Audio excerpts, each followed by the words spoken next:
Guinness record కోసము బతుకమ్మని చేసిరు. మరి రికార్డుల కోసం కాదు కదా, కోట్లాదిగా ఎన్నో సంవత్సరాల నుంచి తెలంగాణ బిడ్డలు, తెలంగాణ ఆడబిడ్డలు నిలబెట్టుకున్నారు ఈ పండుగని. మన తెలంగాణ భూమిని అనేక మంది పాలించినా కూడా ఎవరి పాలనలో అయినా తెలంగాణ బతుకమ్మ పండుగను బతికించుకొని ముందుకు పోయినటువంటి నేల ఇది. ఎప్పుడు మేము రికార్డులు అనుకోలే, ఎందుకంటే ఇప్పుడు కాదు, ఉమ్మడి ఆంధ్రప్రదేశ్ లోనే కోటి బతుకమ్మల జాతర అని చేసి బొడ్డెమ్మ నుంచి మొదలు పెడితే బతుకమ్మ వరకు 28 రోజులు కోటి బతుకమ్మలు తెలంగాణ అంతా చేసినాం.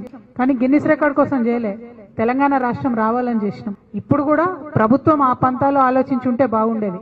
బతుకమ్మకు బతుకమ్మ చీరలు ఇచ్చుంటే బాగుండేది. మహిళలకు ఏదైనా లాభం జరిగేటటువంటి పని చేసి ఉంటే బాగుండేది.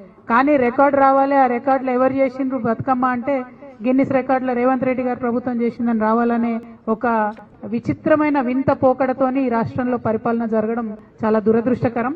మొదటి నుండి తెలంగాణ సంస్కృతిని నిలబెట్టుకోవాలని పోరాటం చేసిన సంస్థ, ఆరాటపడ్డ సంస్థ తెలంగాణ జాగృతి. కాబట్టి మరి ఏదైతే కేవలం 10,000 మందితో బతుకమ్మ రికార్డు చేసి ఒక రకంగా తెలంగాణ మహిళలను అవమానించారని మేము భావిస్తా ఉన్నాం. కాబట్టి వచ్చే సంవత్సరం తెలంగాణ జాగృతి ఆధ్వర్యంలో 1,00,000 మంది మహిళలతోని మేము బతుకమ్మ సంబరాలు చేసి గిన్నిస్ రికార్డు ఎక్కించి ఖచ్చితంగా బతుకమ్మ పండుగ అంటే తెలంగాణ ఆడబిడ్డల పండుగ అనేటటువంటి విషయాన్ని నిరూపిస్తాం.